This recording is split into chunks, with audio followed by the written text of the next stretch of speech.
오늘 성령 강림절 후 10번째 주일 예배 성서 일과 본문인 마태복음 14장 13절에서 21절까지의 말씀을 가지고 하나님의 은혜를 나누겠습니다.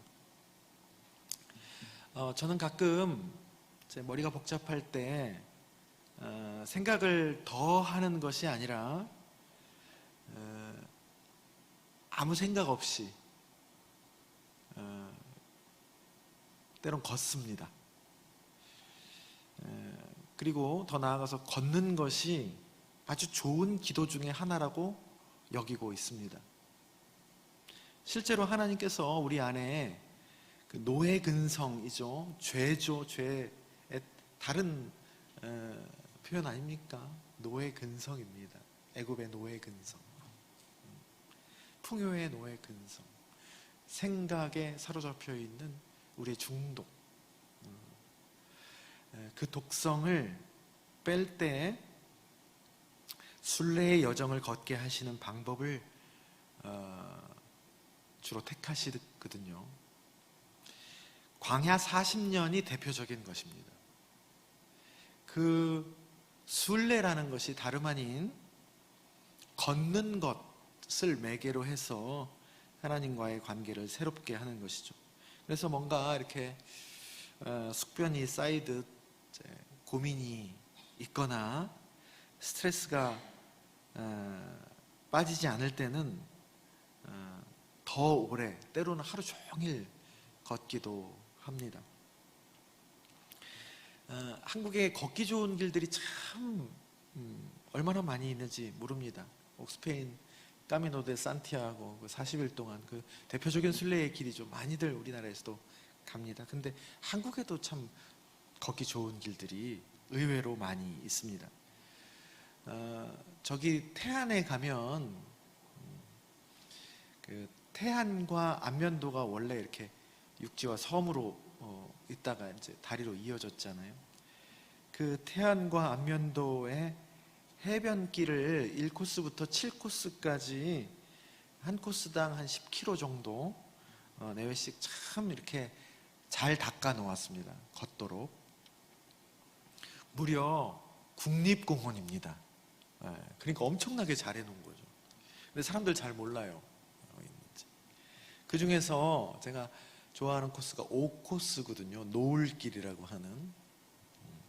길이 참 멋지고, 그 5코스의 끝이 우리나라에서 해넘이 일몰 경관으로 손에 꼽혀가지고 나중에 텔레비전 끝나면 애국가에서 나오는 그 장면으로도 사용될 적이 있는 그런 꽃지 해수욕장 들어보셨습니까?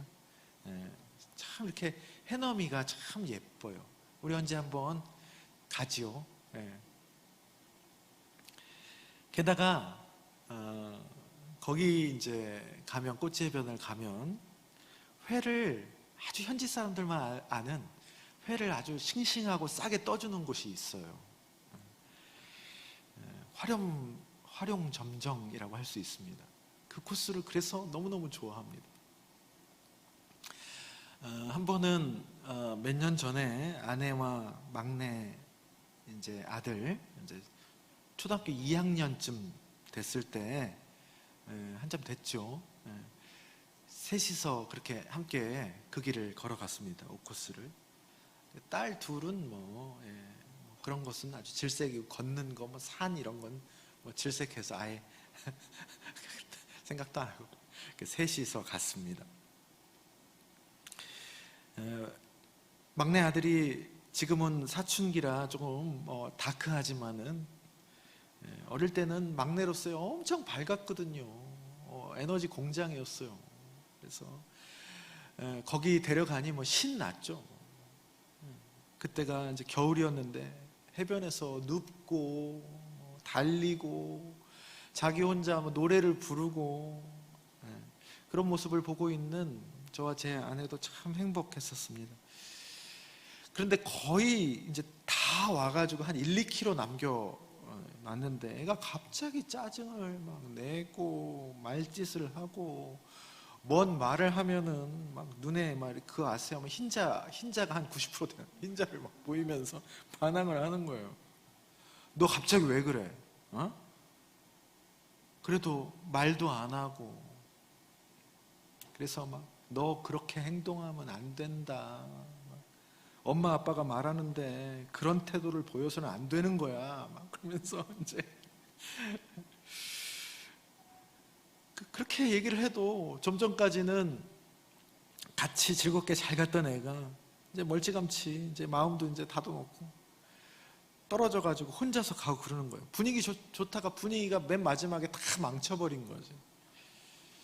그래서 막 그 짧은 순간에 애가 무슨 문제가 있나, 무슨 온갖 이론들 다 떠올라요. 무슨 인격장애, 무슨 행동장애, 뭐 이런 것까지 갑자기 다 떠올라. 그래서 어쨌든 꾸역꾸역 꼬지해수욕장에 도착하고 예정대로 그 횟집에 가서 이제 회를 이제 먹었는데 애가 점점 풀려가는 거예요, 마음이. 그래서 제가 옆에서 야, 너 아까 왜 그랬냐 이렇게 그랬더니 뭐라고 했을까요? 여러분들은 혹시 걔가 왜 그랬는지 아시나요? 이야, 어떻게 아시네요. 배고파서 그랬어. 그러더라고요. 그도 그럴 것이 아이가, 그죠? 초등학교 2학년 아직 아이인데 12km를 걷는다는 게 겨울에 쉽지 않죠. 좋다가 갑자기 힘들고 배가 고프니까 꼬라지가 난 거예요. 그것이 참 이렇게 웃고 잊어버릴 수 있는 에피소드이지만 참 오래 기억이 되었습니다. 애의 일이지만 한번 생각해보면 우리 사람이 그럴 수 있겠다. 우리 사람의 일이구나, 그게. 사실 저도 그럴 때가 참 많이 있거든요. 우리가 평상시에 저 사람 저거 문제야, 응? 왜 저렇게 말하고 행동해, 응? 저 사람 어디서부터 바로잡아야 할지 진짜 모르겠어 라고 아주 무겁고 풀기 힘든 그런 꼬인 그런 내면의 일이 어쩌면 저 사람이 말 못할 욕구와 필요가 충족되지 않아서 저렇게 여러 모양으로 표현하는 것일 수도 있겠구나. 사실은 배고파서 그래. 에? 사실은 힘들어서 그래. 아파서 그래. 몰라서 그래. 그래서 갖가지 복잡한 이론을 동원해서 분석하고 이 문제를 어디서부터 고쳐나가야 할지 고민이 되다가도 어쩌면 먹다가 풀릴 수도 있고 또 쉬면 나아지고 통증이 멈추면 괜찮아지고 몰랐던 것을 비로소 알게 되면 다시 스스로 바로잡는, 뒤돌아보면 아, 고작 그거였어 라고 허탈해야 할 문제들이 사실은 심각하고 복잡한 문제보다 사실은 인간사에 더 많을 거라고 저는 생각합니다. 지난주에 에어컨 우리 고장나서 엄청 고생을 많이 했죠. 여러분들 잘 견디셨습니다. 오늘은 어떻습니까? 오늘은 에어컨 빵빵하죠. 주중에 이제 아름아름해서 이렇게 좋으신 분을 불러서 이제 이렇게 보여드렸습니다. 그래서 이렇게 된 건데 여러분 문제가 뭐였는지 아세요? 4층 에어컨을 누가 난방으로 해놨어요. 4층 에어컨이 난방으로 되어 있고 여기 2개는 냉방이고 2개는 또 제습이야. 위에서는 난방하고 밑에서는 냉방하니 에어컨이 힘들었던 거지. 힘들어서 그랬어. 힘들어서. 그래서 이거 다 냉방으로 하셔야 돼요. 그리고 난방할 때는 다 난방으로 하셔야 돼요. 그래서 그분이 위에 옥상에 분전함에 가서 어떻게 했겠습니까? 껐다 켰어. 그러니까 다시 됐습니다. 되게 허탈하죠. 단순한 문제였어요. 마치 인생사도 그럴 때가 참 많이 있습니다. 의외로 이 쉽고 단순한 해법을 몰라서 가족과 친구와 동료와 교회가 깨지는 것도 참 적지 않은 것 같습니다. 오늘 본문은 오병이어 사건이죠. 예수님 말씀이 좋아서 사람들이 예수님 따라오다 보니까 아무것도 없는 빈들까지 온 거예요. 어떻게 하다 보니까 말씀도 듣고 예수님이 병도 낫게 해주고 소위 말해서 영적 집회를 한 거죠. 그런데 말씀 듣고 예배 드리러 왔으면 그거 해야 되는데 이제 배꼽시계가 이제 때가 된 거예요. 그 상황에 대한 제자들의 반응은 15절 무리를 보내어 마을에 들어가 먹을 것을 사 먹게 하소서. 이 말은 뭡니까? 그냥 알아서 그냥 먹게 하자라는 것이죠. 지극히 합리적인 결정입니다. 이런 결정을 가지고 누가 뭐라고 하지 않습니다. 왜냐하면 상황에 맞는 말이기 때문입니다. 그런데 그때 16절에서 예수님은 다르게 말씀하십니다. 갈 것 없다. 너희가 먹을 것을 주어라. 그에 대해서 제자들의 반응은 17절 여기 우리에게 있는 것은 떡 5개와 물고기 2마리 뿐이니이다 라고 얘기하는 거예요. 행간의 뉘앙스가 뭡니까? 이렇게 얘기했지만 그 누구 코에 붙입니까? 그러니까 안 돼요. 지금 떡 5개 물고기 2마리 있는데 지금 사람 보세요. 안 돼요 라는 얘기입니다. 그에 대해 예수님께서 그것을 내게 가져오라 말씀하시고 19절 무리를 일단 앉히시고 그 떡 5개 물고기 2마리를 가지시고 하늘을 우러러 축사하시고 떡을 떼어 제자들에게 주시고 제자들이 다시 무리에게 주니까 어떻게 된 짓인지 모르겠지만 결국 결과만 나옵니다. 그 많은 사람이 다 먹고도 남기까지 하였다. 이걸 우리는 뭐라고 부르죠? 오병이어의 기적이죠. 기적입니다. 근데 여러분, 성경에서 갖가지 기적이 나오는데 기적은 일단은 기적에 대한 우리의 이미지는 우리가 할 수 없는 놀라운 한 방에 빵 터뜨리는 그런 신기하고 놀라운 사실이죠. 그런데 그 신기하고 놀랍다라는 사실보다 기적이 성경에서 중요한 것은 이 기적을 통하여서 전하고자 하시는 메시지가 더 중요합니다. 그것을 읽어내야 이러한 기적 이야기가 우리의 일상 속에 진짜 기적으로 이어질 수 있습니다. 오늘은 오병이어의 기적에서 전해오는 메시지를 한 3가지 정도로 정리해 보겠습니다. 첫째, 예수님은 그 상황에서 먹는 욕구 그걸 귀하게 여기신 거예요. 기독교는요, 영적인 일, 영의 사람을 추구합니다. 그렇지만 하나님께서 주신 몸, 욕구, 우리의 필요, 니드죠. 그리고 세상의 현실에 눈 감지 않습니다. 그것에 매여 사는 것을, 보이는 것에 매여 사는 것을 경계하는 것이지 그것을 무시하라는 건 절대 아닙니다. 이걸 오해하면 안 됩니다.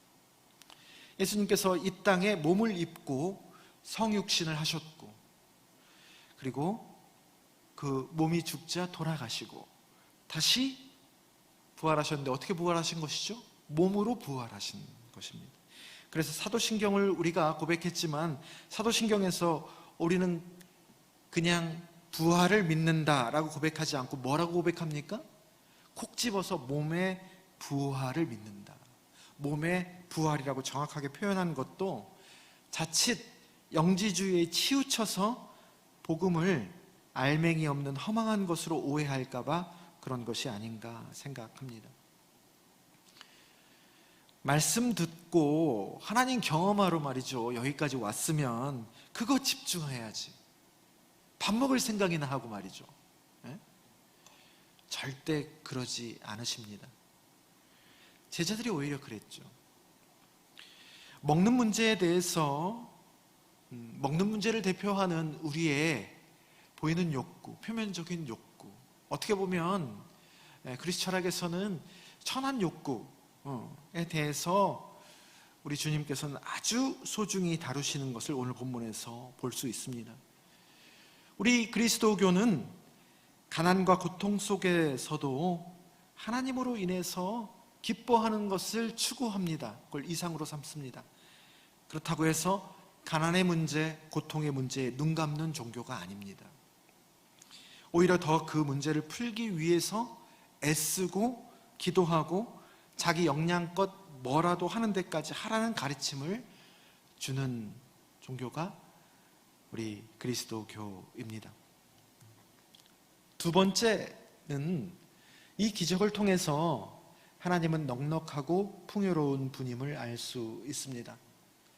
이 세상의 피조물들이 그것을 증명하고 있습니다. 씨앗 하나가 좋은 땅에 딱 떨어지면은 열매를 맺는데 어떻게 맺죠? 결대로 씨앗 하나가 더 맺혀지는 거다. 그럼 100%의 수익 아닙니까? 그래도 많은 건데 씨앗 하나 심으면 씨앗 하나 더 맺혀지는 것이 아니라 어떻게 맺혀지죠? 좋은 땅을 만나면? 네? 다 도시 서울 출신이라 농사를 모르시는구나. 저도 도시 출신인데 그 정도는 아는데, 깨 하나 심으면 몇 개 납니까? 숫도 없이 나요. 복음서에서도 씨 뿌리는 비유에서도 좋은 땅을 만나면 30배, 60배, 100배의 열매를 맺는다. 그것이 여러분 우리가 기적처럼 받아들이지만 그렇지 않습니다. 우리가 눈으로 매일매일 보고 있는 현상들입니다. 사실은 그러한 기적 같은 것들이 우리의 일상인 것이죠. 빈들에서 여자와 어린아이까지 합치면 약 2만 명이 넉넉히 먹고도 12광주리가 남았다라는 거예요. 하나님의 행하심을 나타냅니다.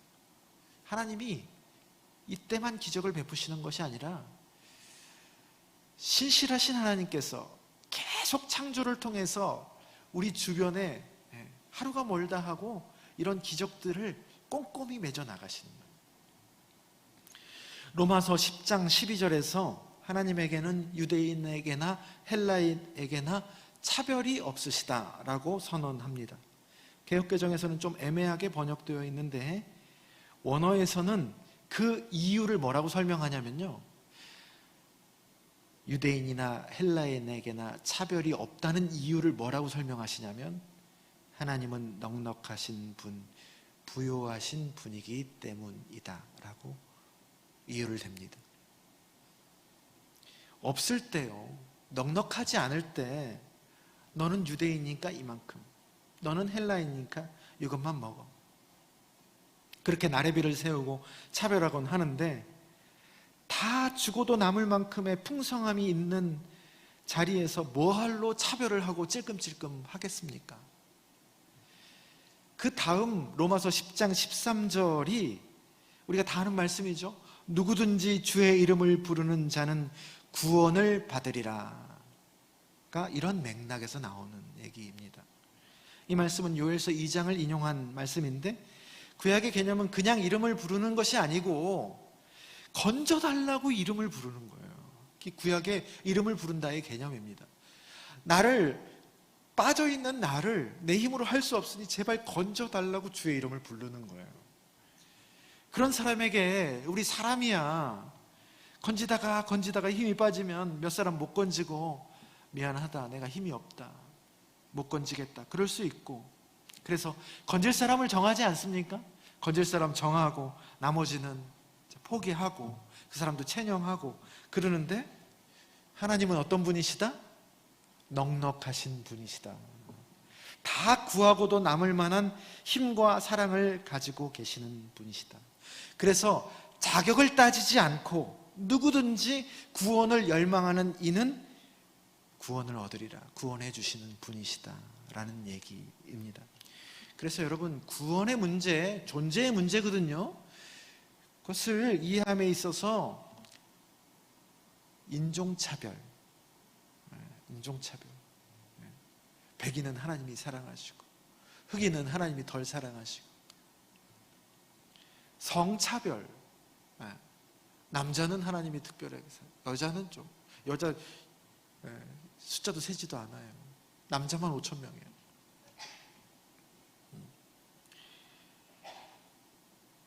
빈부의 차별, 지위 고하의 차별, 높고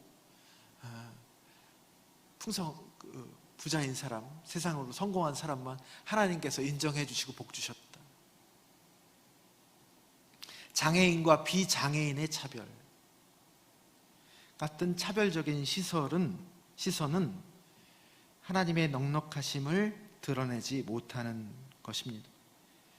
그 사람들이 차별받을 만해서 그렇게 차별하는 것이 아니고, 오히려 반대로 차별하는 사람의 내면이 하나님으로 넉넉하게 채워지지 않아서 그렇게 하는 거예요. 자기가 고쳐야 돼요. 자기 시선을 고쳐야 되는 문제입니다. 오히려 이것은 기독교가 저항하고 싸워야 할 생각들이죠. 마지막 세 번째, 하나님의 그 넉넉하심을 드러내시는데 사람의 빈약하게 짝이 없는 재료를 통로로 사용하시기를 기뻐하신다는 것입니다. 너희가 먹을 것을 주어라. 그것을 내게 가져오라.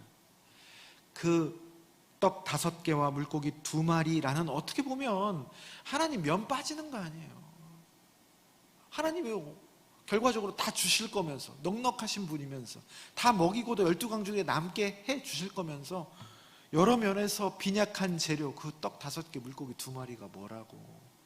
그것을 가지고 하나님의 부요하심을 모든 이들에게 알게 하십니다. 우리가 신앙생활을 하면서 하늘에서 뚝 떨어지지 않습니다.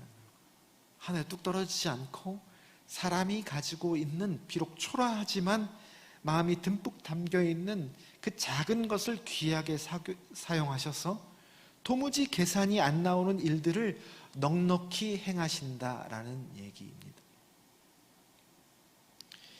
그리고 하나님 혼자 하시면 더 잘할 것 같은데 오히려 방해가 될 수 있고 미숙한 사람들을 굳이 사용하십니다. 19절에 보면 그 가져온 그 떡을 하나님이 예수님에게 축복하셔서 예수님의 손으로, 인간의 몸을 입으신 예수님의 손으로 떼어서 나누도록 하시고, 예수님은 다시 제자들에게 주어서 무리에게 나누어 주도록 하십니다. 여기 요한복음에 예수님 돌아가실 때 잘 이 프로세스가 나오거든요. 하나님이 내 안에, 내가 하나님 안에 있는 것처럼 나도 너희 안에, 너희도 내 안에. 내가 할 수 없는 일들 너희도 더 큰 일을 행하리라. 그래서 이렇게 흐름을 단계를 거칩니다. 기적의 시작과 일의 진행 과정을 제자들의 손을 통해서도 행하시는 것입니다. 여러분, 성경을 읽을 때는 항상 눈치가 있어야 됩니다. 문자만 읽는 게 아니라 그 행간을 읽으셔야 돼요. 그 행간에 있는 하나님의 마음과 의도를 캐치하는 게 성경을 잘 읽으시는 겁니다.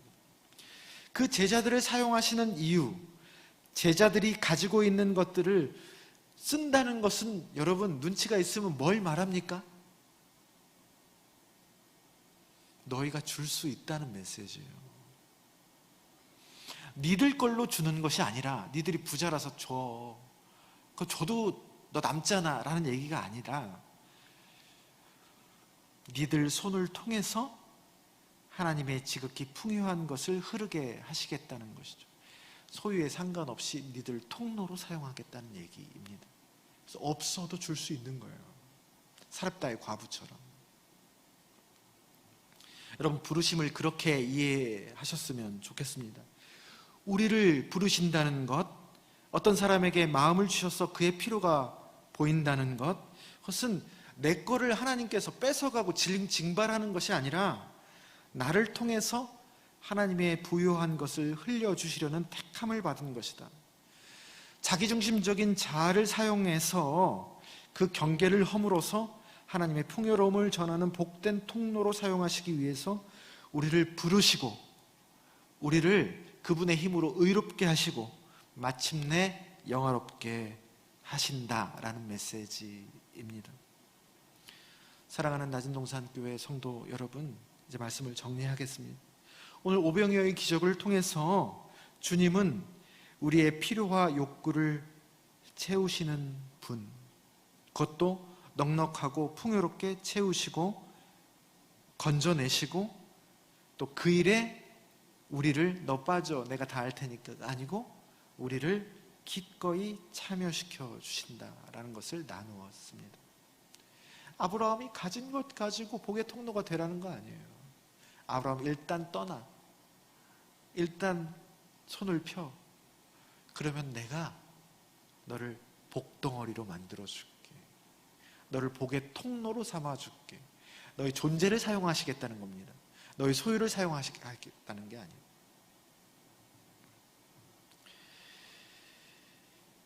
우리의 필요와 욕구는 점점 이렇게 오병이어의 기적에서 보는 것처럼 육신적이고 표면적인 필요에서 점점 더 우리의 근원적인 필요와 욕구로 깊어져 가는데 이 같은 메커니즘으로 깊어져 갑니다.